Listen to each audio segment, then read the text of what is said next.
The year was 446 BC. Jerusalem had been in ruins for about 140 years.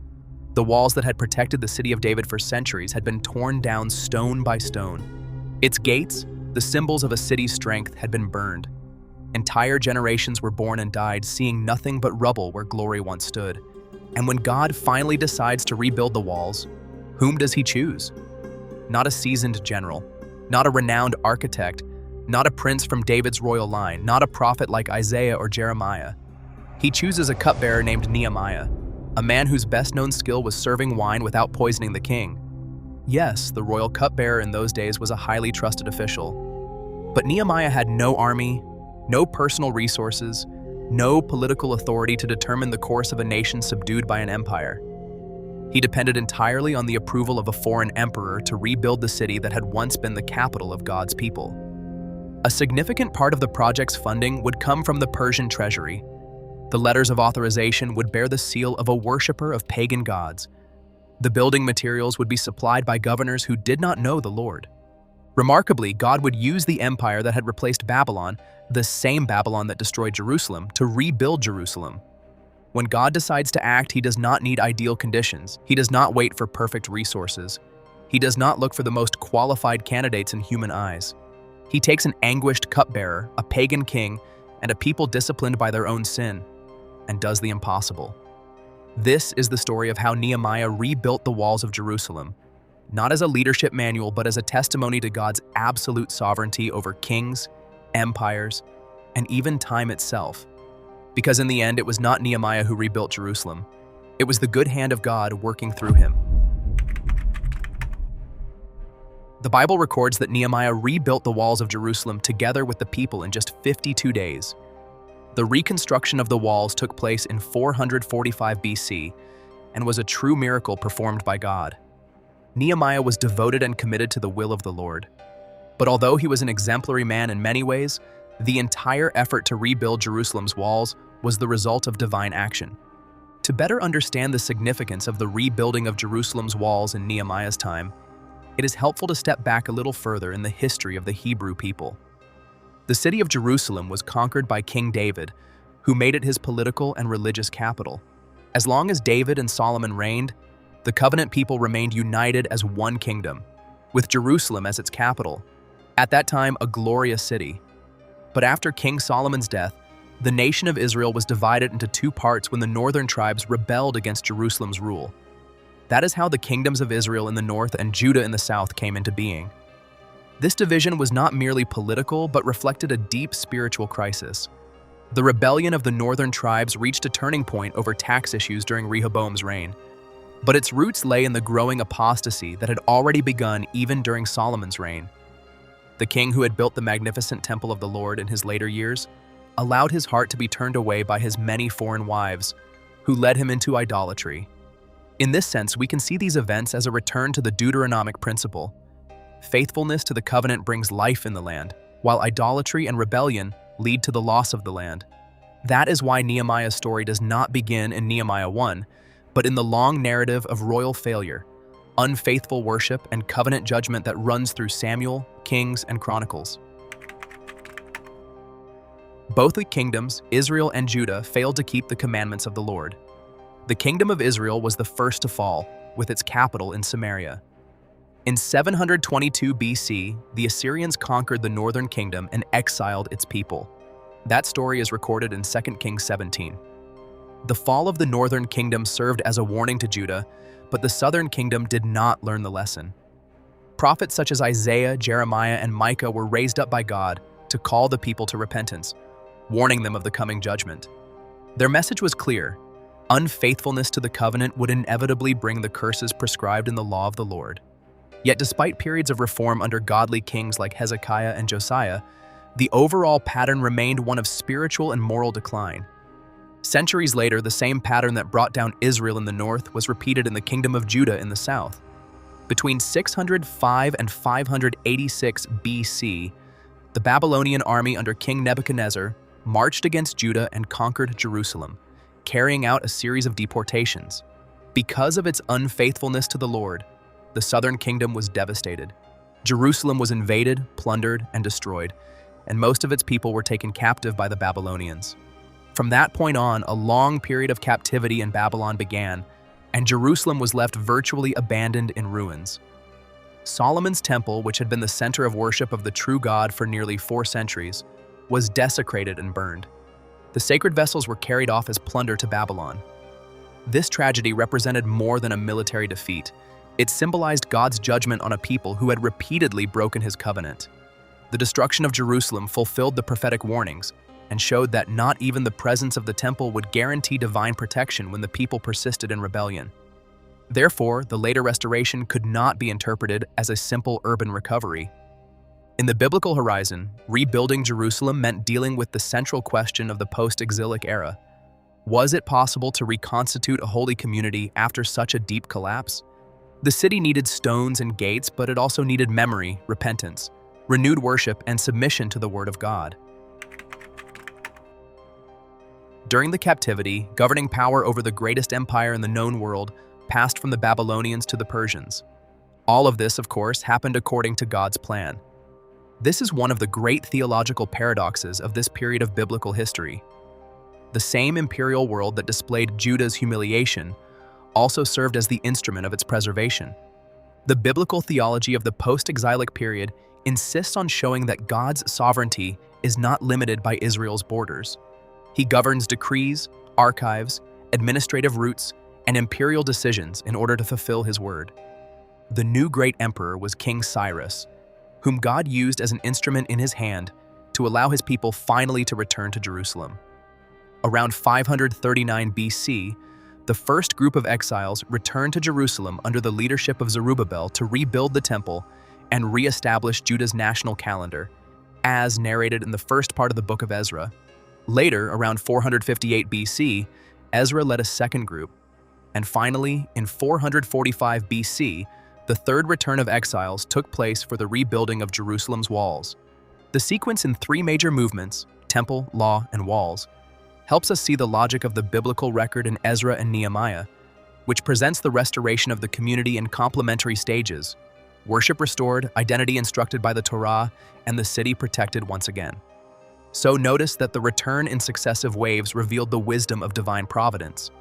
Each phase of restoration had its specific purpose in reintegrating the people into the Promised Land.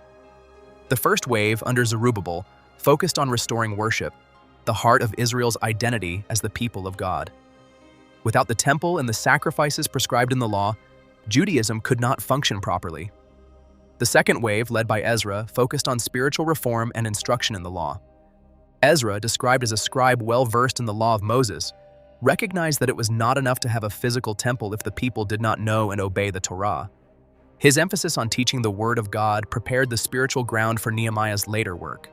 Unlike the Babylonians, the Persians had a relatively liberal policy toward conquered nations. But that did not mean disturbances of public order were tolerated, or that vassal peoples had an easy life. Quite the opposite. The Book of Esther recounts the dangerous persecution the Jews faced during this period. However, in the days of Artaxerxes I, son of Xerxes I, identified by many as the King Ahasuerus of the Book of Esther, the Lord acted so that the walls of Jerusalem would be rebuilt. To do this, he used Nehemiah, the royal cupbearer to the Persian emperor. The cupbearer in the Persian court was not just any servant. It was a position of enormous trust, with direct access to the king and a certain degree of influence at court. That makes Nehemiah's calling even more striking. God did not pull him out of complete obscurity, but from an unlikely position in which his closeness to Artaxerxes would become one of the providential means for Jerusalem's restoration. The Bible says that Nehemiah received news about the desolate condition Jerusalem was in. The city's walls were broken down, and its gates had been burned. So Nehemiah was deeply grieved, and he prayed and fasted before the Lord about this. This happened at the end of 446 BC. About 4 months later, already in 445 BC, the Persian king noticed Nehemiah's sadness. After explaining to Artaxerxes that the reason for his sadness was Jerusalem's devastation, the emperor asked Nehemiah what his request was. The biblical text says that Nehemiah prayed to the Lord and then asked Artaxerxes for permission to return to Judah and rebuild the walls of Jerusalem. Nehemiah's prayer, recorded in chapter 1, reveals his deep theological understanding. He did not merely grieve over Jerusalem's physical condition, but recognized that the calamity was the direct result of Israel's sin against the Lord. His prayer also included confession of sin, both personal and national, and an appeal to the promises of restoration that God had made through Moses. This pattern of confessional and intercessory prayer shows that Nehemiah understood that true rebuilding had to begin with repentance and reconciliation with God. Here we see a decisive feature of post-exilic spirituality. Prayer is not an escape from history, but an interpretation of history in light of the covenant. Nehemiah read the politically complex reality of the Persian Empire, yet submitted it to deeper theological categories: sin, judgment, promise, repentance, and mercy. That is why his practical action was born out of prayer, and his prayer was born out of scripture already received. Nehemiah's request to rebuild Jerusalem's walls was complicated in many ways. First, in those days, walls and gates were symbols of a city's strength and stability. So it was common that when a city was conquered, its gates were removed and its walls torn down. That means the rebuilding of Jerusalem's walls could be interpreted as a threat to Persia's central authority. Second, it seems that displeasing a Persian emperor was a serious threat to one's life. That explains Nehemiah's fear when Artaxerxes questioned his sad appearance. In other words, asking the Persian emperor to allow the rebuilding of a conquered city's walls and to finance that rebuilding was certainly very dangerous. Third, Nehemiah held an important position in the Persian court. He was responsible for serving the king's wine. That was a great responsibility because in a time when conspiracies were common in royal courts, the cupbearer was the person who could prevent the king from being poisoned. The problem was that Nehemiah's request meant his absence from Artaxerxes' court, something that seems to have concerned the king to some degree, according to Nehemiah 2:6. Therefore, Nehemiah's courage in making that request should not be underestimated. Historians of ancient Persia document that monarchs like Artaxerxes held absolute power and were often volatile in temperament. The fact that Nehemiah was willing to risk everything out of love for Jerusalem and the people of God demonstrates remarkable faith and a clear understanding that God is sovereign over kings and empires. Moreover, Jerusalem was no longer the capital of a sovereign kingdom, but the fragile center of a small Persian province. In that setting, rebuilding the wall had not only defensive value, but also administrative, social, and symbolic importance. A city without walls was vulnerable, disgraced, and politically weak. So Nehemiah's request directly touched on issues of imperial order and regional balance. Even with all these impossibilities, the rebuilding of Jerusalem's walls was authorized. This did not happen because of Nehemiah's charisma or importance, but because the good hand of God was upon him. In addition, when Nehemiah rebuilt the walls of Jerusalem, he also had to face intense opposition. Even with the Persian king's authorization, regional authorities and opponents such as Sanballat and Tobiah were not pleased that Jerusalem was being rebuilt. The opposition Nehemiah faced took several forms. At first, it appeared as mockery and scorn. Then, when the work continued despite the taunts, the adversaries escalated their tactics to include threats of military attack. Later, they tried psychological intimidation and even conspiracies to discredit Nehemiah before the Persian king. Yet Nehemiah's response at every stage of the opposition revealed both wisdom and dependence on God. He combined fervent prayer with practical action. He prayed that God would frustrate the enemy's plans, but he also organized armed guards to protect the workers. Nehemiah militarized the construction effort. He armed the people with swords, spears, and bows.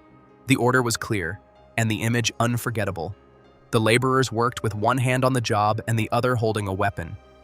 The building continued, but now every builder was also a soldier, ready to defend the wall he was raising. This combination of faith and practical action exemplifies the biblical principle that trust in God does not eliminate human responsibility to act prudently. As a result, all opposition to the rebuilding of Jerusalem's walls failed. The opponents were defeated, not because of Nehemiah's strategic skill, but because God frustrated their plans. So, in just 52 days, the walls of Jerusalem were rebuilt.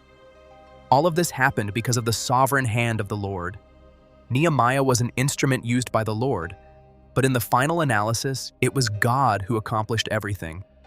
Nehemiah himself clearly recognized this truth, and he never sought glory for himself for leading that undertaking. He kept his eyes at all times on the providence of the Lord, who governs all things and carries out his purpose through human effort. The speed of the reconstruction, just 52 days, cannot be explained by merely human factors. Even with hard work and efficient organization, completing a project of that magnitude in less than 2 months was extraordinary. Judah's own enemies recognized that the work had been accomplished with God's intervention. Some modern studies debate the exact extent of Persian period Jerusalem and certain material details of the wall. But even among more critical approaches, it remains clear that the book presents the project as a public sign of divine intervention on behalf of a fragile community. Theologically, the biblical narrator's focus is not on the city's architectural grandeur, but on the fact that a vulnerable people were preserved and providentially reorganized. Therefore, we can say that this story of how Nehemiah rebuilt the walls of Jerusalem perfectly illustrates the doctrine of divine providence. God not only ordains the ends, but also orders the means. There are situations in which God acts directly and instantly, but there are other situations in which he works through secondary causes. Yet in both cases, the work is God's, and the glory belongs to him. In this story, God worked through Nehemiah's leadership, through the labor of the people, and even through the decree of a pagan king, to fulfill his eternal purposes. Nehemiah's story also shows that God is faithful to his covenant promises. Despite Israel's sin and the resulting exile, God did not abandon his people. The rebuilding of the walls symbolized not only the physical restoration of Jerusalem, but also the restoration of Israel's identity as the people of God. It was a tangible sign that the Lord was still committed to his promises made to Abraham, Isaac, and Jacob. In addition, Nehemiah's work prophetically pointed to an even greater restoration yet to come. The Jerusalem rebuilt in Nehemiah's day was still only a pale shadow of the glory the city had experienced in Solomon's time. But the prophets had announced a restoration that would surpass everything Israel had experienced before. Thus, we know that this final promise finds its fullest fulfillment in Christ and in the New Jerusalem, where God will dwell with his people forever. So we can understand that the biblical theology of Ezra and Nehemiah presents a restoration that is real, yet incomplete. The people returned, the temple was rebuilt, the law was read, the walls were closed in, and yet fragility, sin, internal tensions, and dependence on a foreign empire remained. This combination of fulfillment and insufficiency prepares, in the biblical reading, the expectation of a deeper, eschatological, and definitive restoration in Christ. Finally, Nehemiah's example remains relevant for the church today. His combination of fervent prayer, wise leadership, diligent work, and humility exemplifies the virtues God honors. His refusal to claim the glory that belongs to God alone serves as a testimony to the word of the Lord spoken through Zechariah. "Not by might nor by power, but by my Spirit," says the Lord of hosts. God's work will always be accomplished through the empowerment that God himself provides, and all glory must return to him. Now let me know in the comments whether you were already familiar with the story of how Nehemiah rebuilt the walls of Jerusalem during the post-exilic period.